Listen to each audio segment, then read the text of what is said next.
Non, non, on va essayer de laisser le temps à la discussion. Bien, donc on passe à un autre sujet, qui sont, comme vous l'avez vu, les démences, mais on va s'intéresser surtout aux troubles psychocomportementaux et un petit peu les deux points de vue donc, de professeur Arab et moi-même pour voir un petit peu comment améliorer le vécu du patient et de sa famille. Alors, les troubles psychocomportementaux de démence, vous les connaissez. Je ne vais pas les redécrire, entre les différents comportements d'opposition, d'agitation, d'agressivité, les comportements moteurs aberrants, de désinhibition, de cris, les éléments psychotiques et puis les troubles du rythme veille-sommeil. Alors, ces troubles psychocomportementaux ont bien sûr des conséquences très importantes sur la qualité de vie du patient, mais également de l'aidant, avec des conséquences dévastatrices sur l'état de santé physique et psychique des aidants en particulier, qui sont souvent épuisés, et sur la qualité de la prise en charge des aidants donc du parent malade, avec un risque quand même de négligence, de maltraitance, quand l'aidant est justement dans cet état de fatigue extrême. Il a été démontré aussi que l'apparition de ces troubles psychocomportementaux entraîne un déclin plus rapide et dans les pays occidentaux, un risque augmenté d'institutionnalisation. Un risque iatrogène également plus important puisque ça va entraîner une prescription de médicaments inappropriés parfois, avec parfois des faibles bénéfices ou des risques trop importants qu'on fait courir aux patients. Alors de la part du neurologue, la première étape c'est d'abord de mettre un nom sur le trouble, de le reconnaître et puis d'évaluer et d'apprécier le degré d'urgence et le degré de dangerosité avec le risque fonctionnel à court terme. Donc ça c'est un petit peu la première préoccupation. Il faut savoir qu'il y a des symptômes qui sont appelés perturbateurs.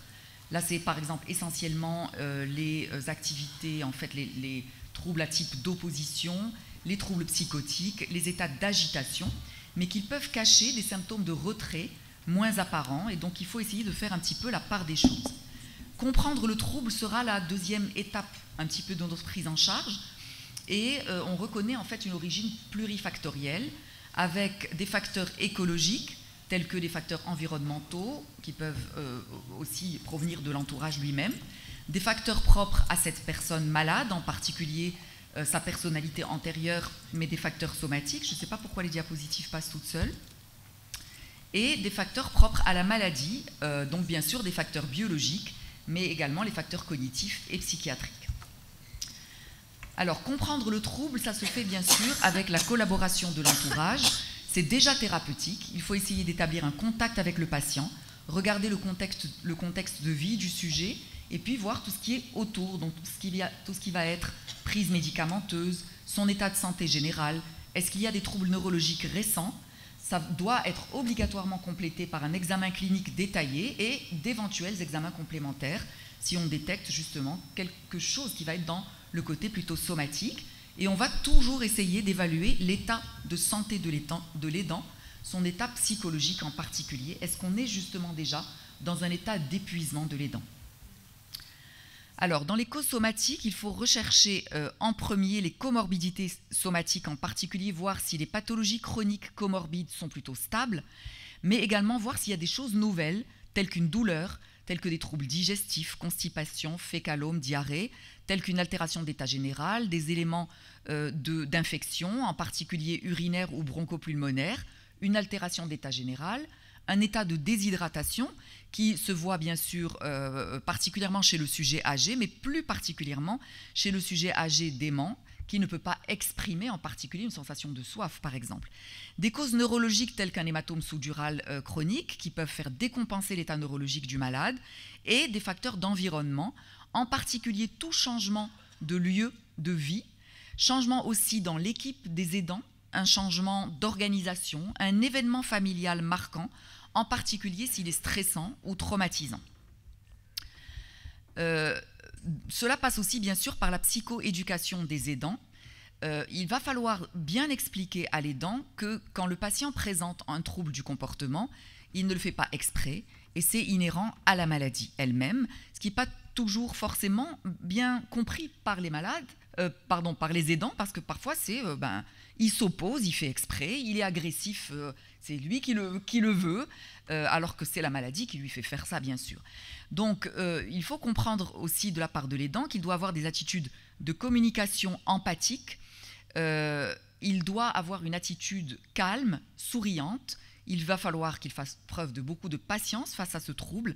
Il faut que l'aidant se mette en face du malade, qu'il essaye d'attirer l'attention du patient, mais quand il a des messages à faire passer, lui expliquer qu'il doit essayer de le faire sous la forme de phrases courtes, répéter les messages, éviter de délivrer au patient plusieurs messages à la fois, ne pas hausser la voix, éviter d'être trop familier, ça c'est surtout quand c'est un aidant qui n'appartient pas à la famille, mais ne pas infantiliser le patient, ce qu'on voit quand même assez souvent dans la prise en charge de la part des aidants, inclure le patient dans la conversation, et puis tout ce qui est aussi langage du corps et caractéristiques physiques. Donc on respecte toujours une certaine distance de sécurité, c'est un petit peu l'espace un peu vital, on va dire, du patient qui parfois peut se sentir agressé par quelqu'un qui va arriver avec une proximité trop proche ou bien qui va utiliser des gestes un petit peu brusques, voire un petit peu agressifs.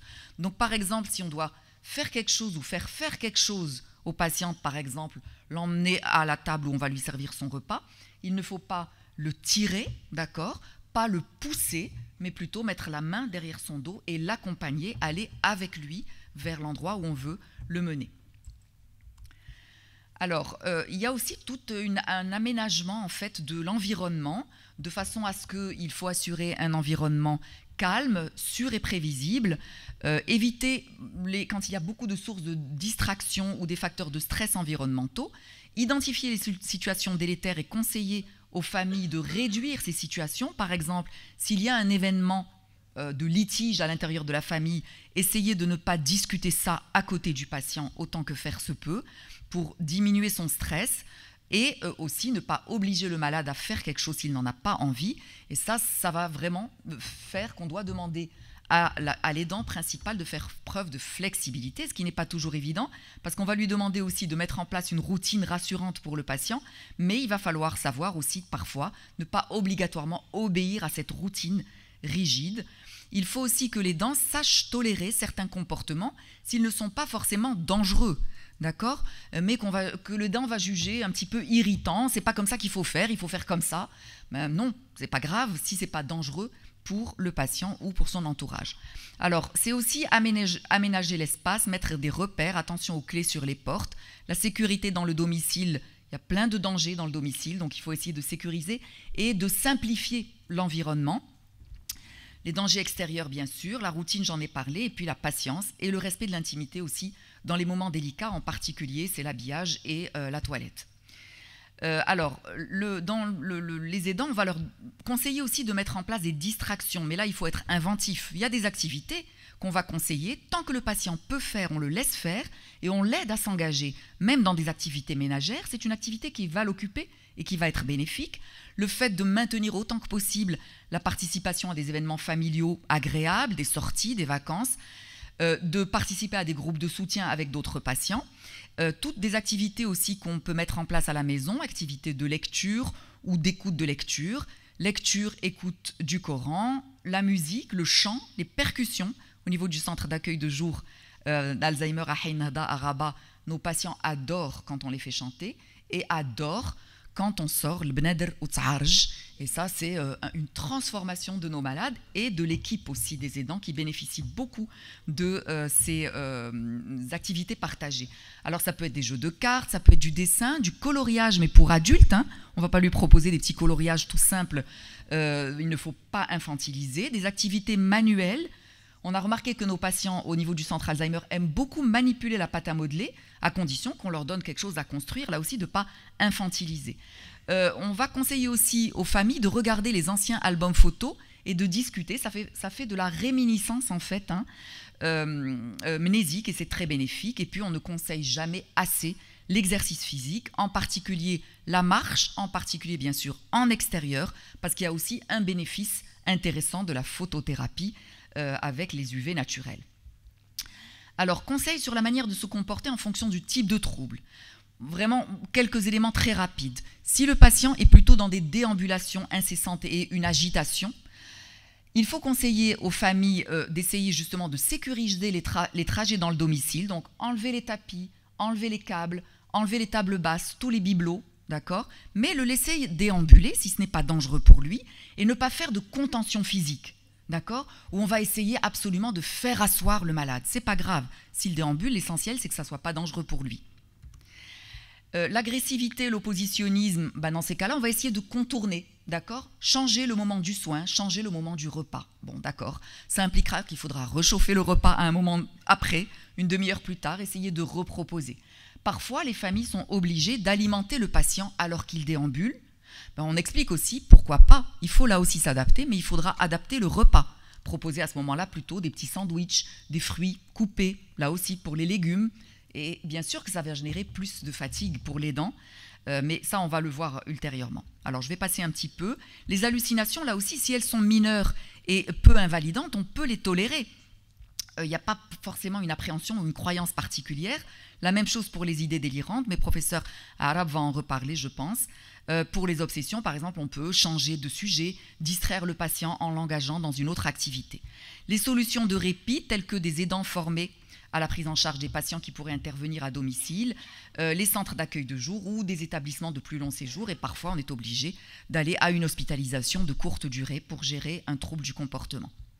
Je passe sur les prises en charge plus, pas vraiment, qui vont être mises en place par les aidants, mais dont on peut s'inspirer en fait, qui sont appliquées par des professionnels de santé, mais dont on peut s'inspirer à la maison et conseiller à l'aidant de faire certaines choses. Je vais passer sur l'hospitalisation, l'institutionnalisation aussi, pour insister sur la prise en charge de l'aidant lui-même, qui est le patient caché.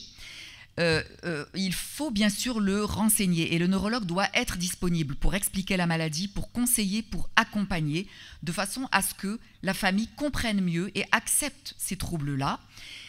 Mais il faut bien sûr conseiller aussi à cet aidant principal qu'il doit faire appel à l'aide d'autres personnes de la famille, et ça on l'a vu dans les groupes de parole des aidants, où ils n'avaient pas l'idée, ils pensaient pour eux, les autres personnes ne sont pas engagées, mes autres frères et sœurs, je ne peux pas leur demander ça. Ils sont occupés, ils ont leur travail, ils ont leur famille, mais finalement, bien sûr, on peut demander à quelqu'un d'autre de la famille pour partager le fardeau de façon à s'aménager, pour l'aidant, des moments horaires juste pour soi, sans culpabiliser de le faire.